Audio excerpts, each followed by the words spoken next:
In this podcast episode, Ben Shapiro delves into the current political landscape, focusing on the challenges facing the Democratic Party.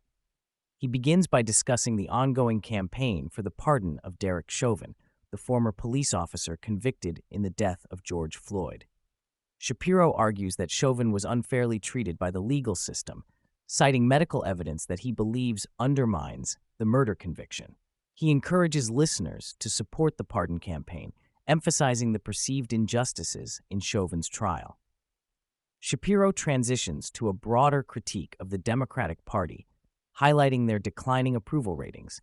He references a CNN segment that points out the party's struggles, with approval ratings plummeting to around 20%. Shapiro attributes this decline to a lack of cohesive leadership within the party and a tendency to cater to extreme progressive views, which he believes alienates moderate voters. He notes that many Democrats are hesitant to take a stand against the more radical elements of their party, leading to a collective action problem. The discussion shifts to a recent incident involving Representative Al Green, who was censured for his disruptive behavior during a State of the Union address.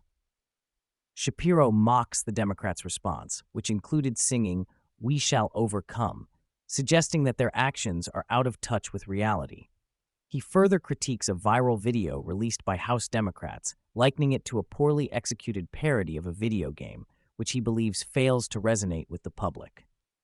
In a surprising turn, Shapiro discusses California Governor Gavin Newsom, who has recently expressed a more moderate stance on the issue of transgender athletes competing in women's sports. Newsom acknowledges the fairness concerns surrounding the issue, which Shapiro interprets as a potential shift in the Democratic Party's approach to contentious social issues. He contrasts this with the party's recent votes supporting transgender athletes' rights, suggesting that Newsom's comments may signal a growing recognition of the need for moderation within the party. Shapiro also touches on the broader implications of immigration policy, noting that many Americans favor stricter border controls. He argues that Democrats have ceded the middle ground to Republicans, which could have significant consequences for their electoral prospects in the future. The podcast then shifts focus to economic issues, particularly President Trump's approach to tariffs and government efficiency. Shapiro highlights Trump's recent cabinet meeting, where he emphasized the importance of maintaining capable government employees while also cutting unnecessary positions. He praises Trump's pragmatic approach, suggesting that it reflects an understanding of the political realities facing his administration. Shapiro discusses the mixed reactions to Trump's tariff policies, noting that while some Americans support the idea of tariffs as a means of protecting domestic industries, there is also concern about the potential for increased prices on consumer goods. He emphasizes the need for a balanced approach that considers both economic growth and the well-being of American consumers.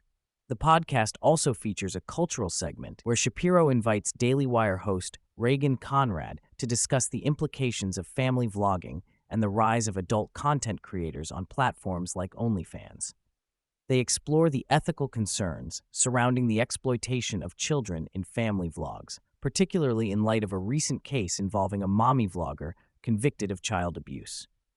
Conrad shares insights into the negative impact of such content on families and children, emphasizing the need for greater awareness of the potential dangers. The conversation shifts to the phenomenon of adult content creators, with a focus on a specific individual who has gained notoriety for her provocative lifestyle.